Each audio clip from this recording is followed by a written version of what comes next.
Hello friends, work on series में आपका स्वागत है। मेरा नाम है वीरेंद्र सिंह। इससे पहले कि इस कोर्स को हम प्रैक्टिकली शुरुआत करें तो मैं आपको कुछ इन्फॉर्मेशन जो आपसे बांटना चाहता हूँ वो ये कि आपकी क्या क्या चीज़ें आपके पास पहले से होनी चाहिए जिससे आप आसानी से काम कर पाएँ।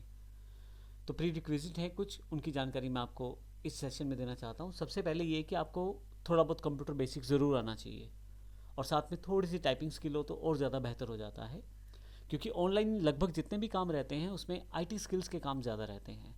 और आईटी स्किल्स के काम करते हुए आपके पास ज़रूरी है कि आपको कंप्यूटर बेसिक्स अच्छा आना चाहिए और साथ में आपके पास अगर थोड़ी बहुत टाइपिंग स्किल रहती है तो आपका कार्य करना और आसान हो जाता है। तो ऐसे केस में आप ध्यान रखिए कि इसमें ये चीज़ें आपके पास ज़रूर होनी चाहिए। इसके अलावा आपको थोड़ी बहुत इंग्लिश की नॉलेज ज़रूर होनी चाहिए। आप बहुत ज़्यादा अच्छे इंग्लिश के वक्ता नहीं चाहिए। कोई ज़रूरी नहीं है कि आप इंग्लिश बोल लेते हो, लेकिन इंग्लिश की समझ आपकी अच्छी होनी चाहिए। उससे आपको बेनिफिट मिल सकता है, क्योंकि ऑनलाइन इंडस्ट्री जो है वो सारी की सारी लगभग लगभग इंग्लिश लैंग्वेज का यूज़ करती है।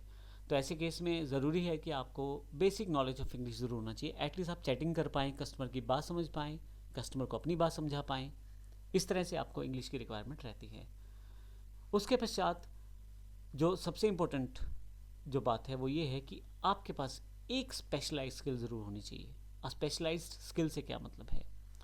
जैसे एग्जांपल, मैं टीचर हूँ तो मेरी टीचिंग जो मैं टीचर हूँ तो टीचिंग मेरी एक स्पेशलाइज स्किल है। इसी तरह से यदि आपको वेबसाइट बनानी आती है तो आप एक स्पेशलाइज स्किल के मालिक हैं। अगर आपको लोगो बनाना आता है, अगर आपको पैम्फलेट डिज़ाइन करना आता है, आपको ढंग की टाइपिंग आती है जिसमें आप आर्टिकल लिख सकते हैं, तो ये भी एक स्पेशलाइज स्किल है।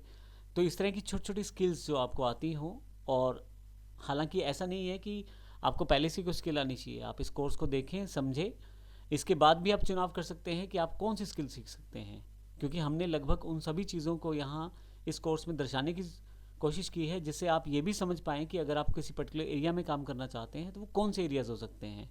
यानी कि अगर आप पहले से बिल्कुल फ्रेशर हैं तो इस कोर्स को देखने के बाद आप ये समझ पाएंगे कि ऑनलाइन मार्केट में क्या क्या रिक्वायरमेंट्स हैं, और आप अपने इंटरेस्ट और अपनी स्किल्स के अनुसार उस पर्टिकुलर प्रोफेशन को या उस रिक्वायरमेंट को पूरा करने के लिए अपना स्किल सेट बना भी सकते हैं, यानी कि वो चीज़ें सीख सकते हैं।